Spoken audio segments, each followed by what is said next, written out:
Hello বন্ধুরা, তোমরা সবাই কেমন আছো? তো আগের ভিডিওতে আশা করি তোমরা দেখেছো আমরা গিয়েছিলাম অন্নপ্রাশন বাড়িতে। সেই ভিডিওর পার্ট 2 এটা। তো দেখো, এরপর বাচ্চাটাকে মুখে ভাত দেওয়া হচ্ছে। তো অনেক লেট হয়ে গিয়েছিল, প্রায় 2টো বেজে গিয়েছিল। তো দাদু যখন ওকে খাওয়াচ্ছিল ও খুব কান্নাকাটি করছিল, কিন্তু ওর হাতে যখন মাছের মুড়োটা দেওয়া হলো তখন দেখো ও খুব ভালো করে খাচ্ছিল। তারপর এখানে ও পেন ধরেছিল।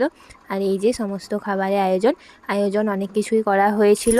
আমরা সেকেন্ড ব্যাচে বসেছিলাম খেতে। তো দেখো, প্রথমেই স্যালাড এবং সস দেওয়া হয়েছিল, তারপরে মাছের ডিমের একটা পকোড়া দেওয়া হয়েছিল, আমি সেটা স্কিপ করেছি।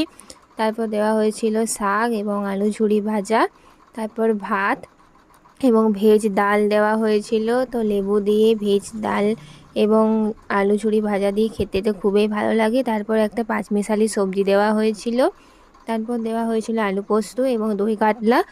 তারপর রুই মাছের কালিয়া দেওয়া হয়েছিল, ওগুলো আমি স্কিপ করেছি। তারপরে দিয়েছিল চাটনি, পাঁপড়, পায়েস, 2টো করে মিষ্টি এবং আইসক্রিম। তো খাবার দাবার আমার খুবই ভালো লেগেছে। আজ এটুকুই থাক। হর হর মহাদেব, সবাই ভালো থেকো।